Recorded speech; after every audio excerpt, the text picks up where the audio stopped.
Hey guys, it is me again, fighting with the computer here. Today is Thursday, January 26th. Makes it day 26 on our Daily Bread Project 2012. As you can probably tell, guys, I'm a little bit dirty. My face and stuff's probably a little dirty too. I don't know if the webcam's good enough for you to pick that up, but I am dirty. So I got to try to make this quick and get in the shower. I've been outside working on the car. I've had a hectic day, guys. I've been trying to work on that thing. I had a friend that his air conditioning compressor bracket that holds it to his car broke, and his compressor fell off, and of course made his belt come off, and the bracket was aluminum. So he called me, and I had to go pick it up, clean it up, and weld it for him, take it back to him. Had a couple cars at work, a little bit hectic to figure out, and then I had, as most of you guys know from watching my other vids, I had to strip all the primer, the etch primer off Mom's car, because I put it on too thick like a big doofus. I'll be honest, guys. When it comes to most stuff, I'm not as stupid as I seem to be with this bodywork stuff. I know I seem like an idiot over it, but I guess a lot of it's just being too, it's one of those deals you need to be cautious and try to do everything right, but I guess sometimes I get too cautious, and then sometimes when I need to be cautious, I guess I don't. So,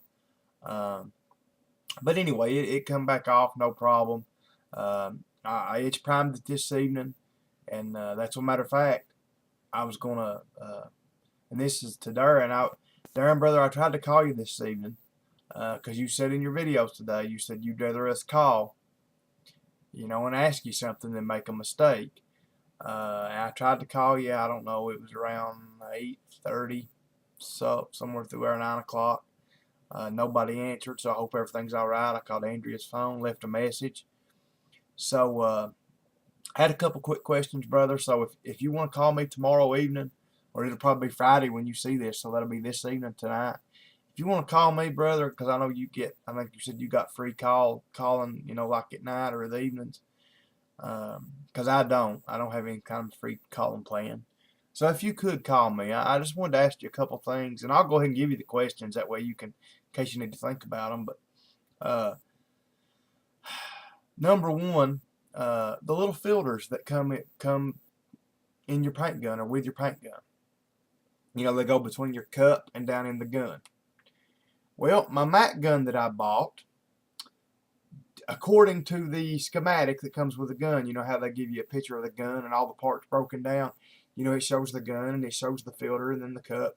It shows that filter with the, how they're like a little filter, and then they've got like a little long piece of plastic on them with a ball on the end of it, like a little handle almost to pick it up by or whatever.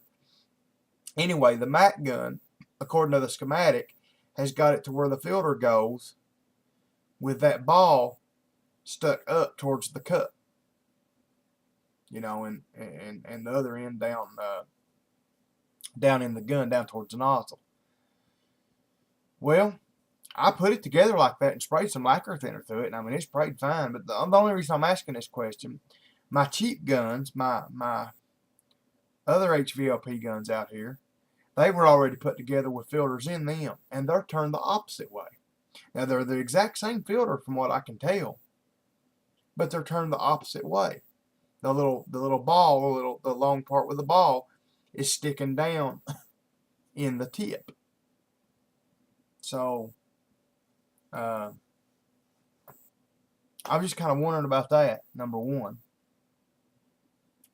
Let's see what else. Oh, my important thing. Number two, and Darren, I'm doing like you said. I'm waiting and not getting ahead of myself. Like I said, brother, the etch primer turned out perfect. I just powdered it on a little bit, like you said, just enough, and it turned out fine. And I just done the metal spots. I had a little overspray on the edges, but nothing big. So I said, well, I'm ready for my 2K primer. So I mixed my 2K primer up. Made sure, everything with the garage was warm. I cranked the heat up, which it was up in the 60s here today, so I didn't have to do much. Mixed my primer 4 parts to 1, like it says. And anyway, I put in my gun. I was going to use my 1.4 gun, even though the spec sheet, the P sheet as everybody calls it, I printed this out from the company there, and they call for a 1.5 to 1.8 tip to spray this. Anyway, I sprayed it through the 1.4 tip on a piece of cardboard just testing, and it sprayed real rough, like real orange peely. It didn't spray smooth. So I said, well, what's going on here? So I came in here, and that's when I got this sheet and seen that it said this sprayed with a bigger tip. So I dumped it into my 1.7 tip gun, sprayed it out in the same pattern. So what I'm asking on that is that normal? Now I got to reading on the internet, and a lot of guys on the internet were talking about that. It's 2K primer. If you sprayed it as a high build primer, not as a sealer or not as a medium build primer, if you sprayed it as a high build, that it would spray real rough like that, and it would be real orange peely and real rough, because you're sanding it most of it back off anyway. That's no deal. So what I did, to see how it was going to lay down, I did one spot on the car, just one little spot, did it by the coats like it says and everything. So I done that, and then I stopped, brother, and that's actually what I was calling you about.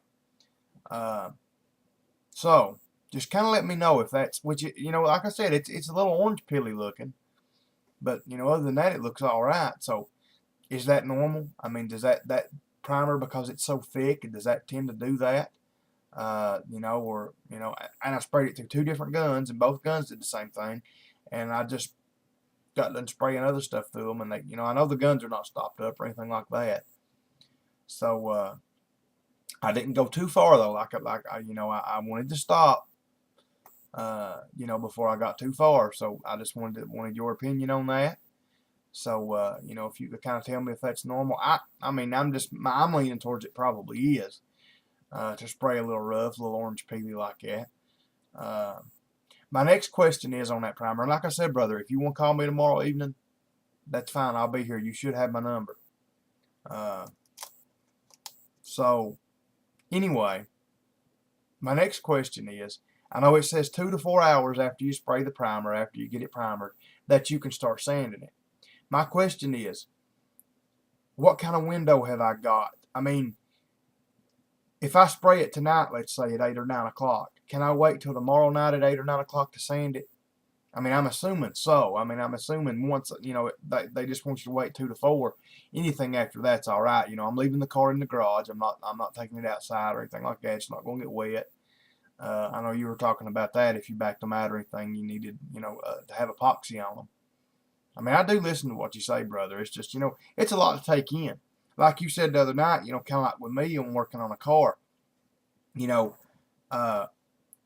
When I was 18, I thought I knew everything when I first started working on cars for a living. Actually, I started when I was 17, but I didn't. I mean, I didn't know a drop in the bucket compared to what I know now after doing it for 17 years.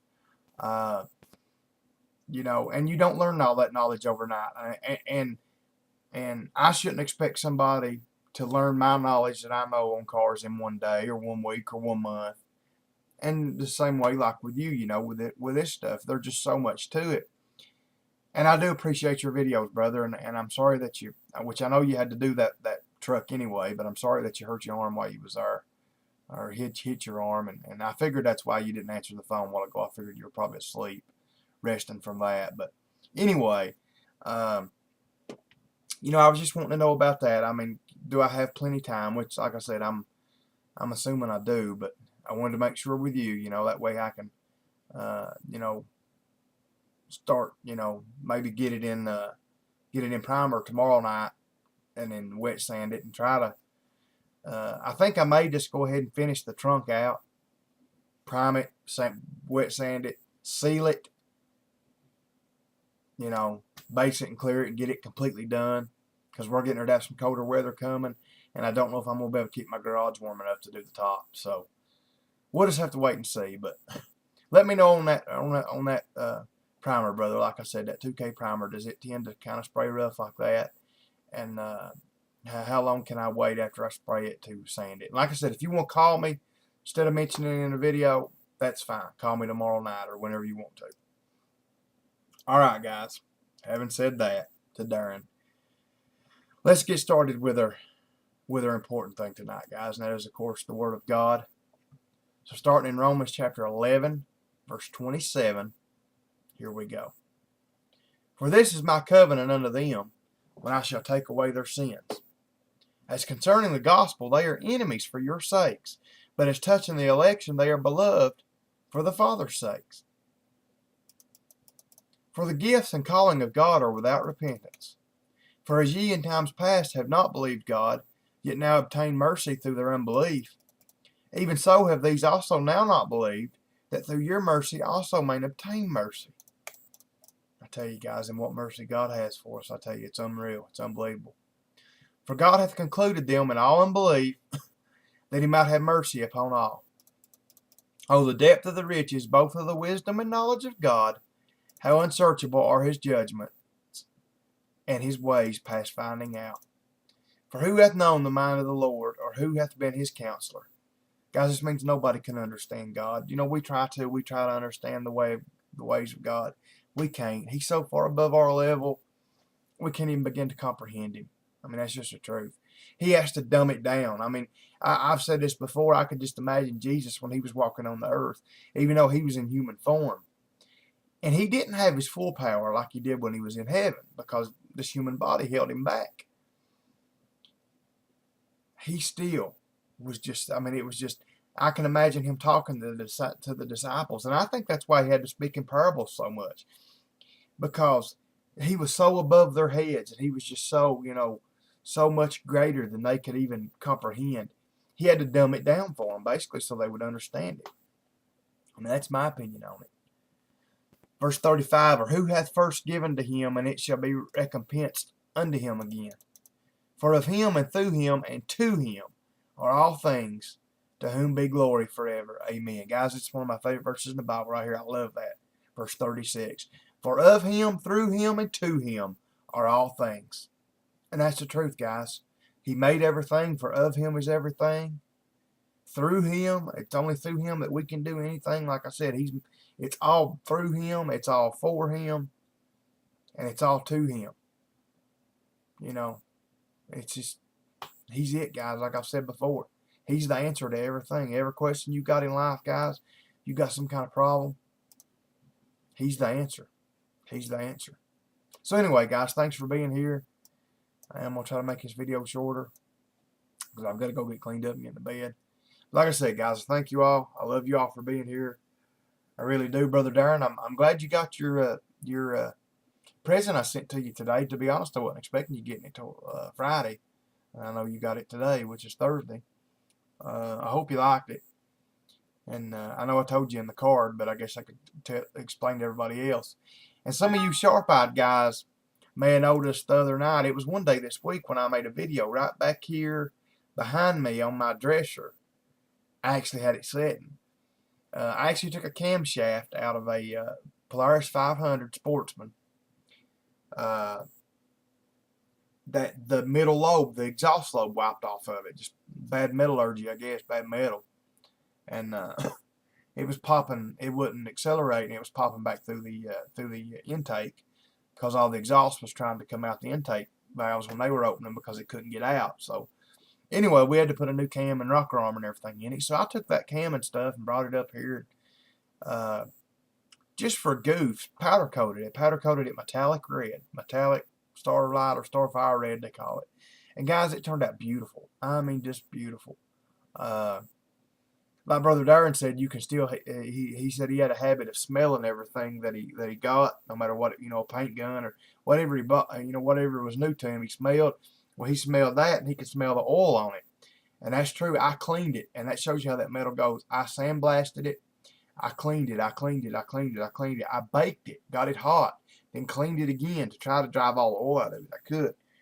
which now the powder coat stuck to it good. It stuck to it awesome. I mean, it had no problems. But anyway, Darren said you could still smell the oil on it.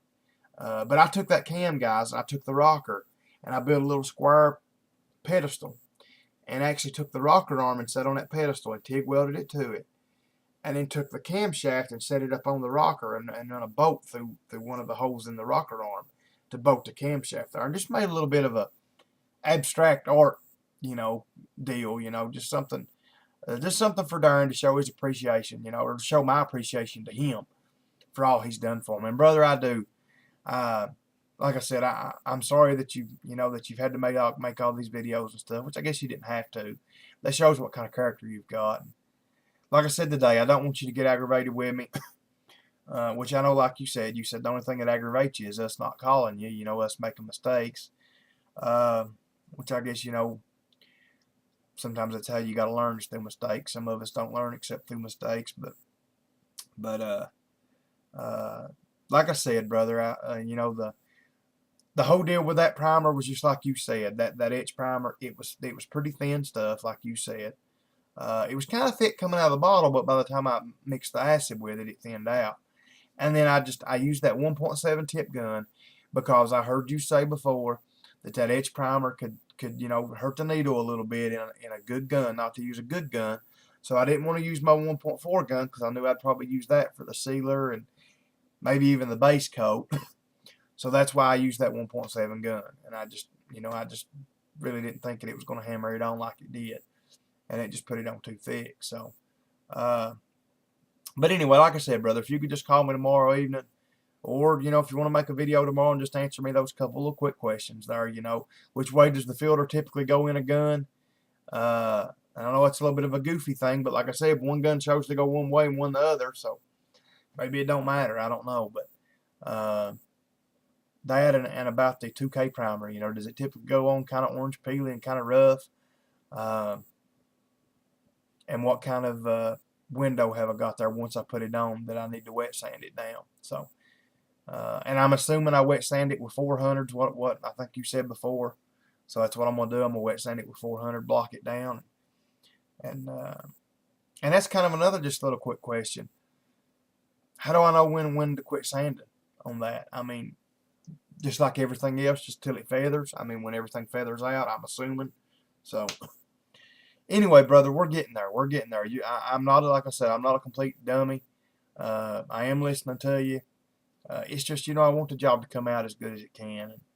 And to be honest, it would be easier doing a whole paint job. If I was doing a restoration or something, where I was taking complete panels down, I mean, I've done that stuff before. I mean, it's been years ago, but I mean, to me, that's easy compared to this, spot stuff, trying to do spots, and you got spots where you primer, and spots where you don't, spots where you use this, and spots where you don't, and you've still got paint here and primer here and this here, and to me, that just it kind of throws me for a little bit of a loop. But anyway, like I said, thank you, brother, for that. Answer them if you can. Like I said, if you'd rather just call me tomorrow evening. I'll be right here. So I love you, brother Darren. I love all you guys. I really do. Thank y'all for being here. Keep praying for us, guys. As usual, guys, I need a miracle tomorrow. If I don't get some kind of miracle tomorrow, there's no way I'll get to draw a payday. I've run up a bill at the parts house buying all these parts to paint with. So I need a payday. So pray for that.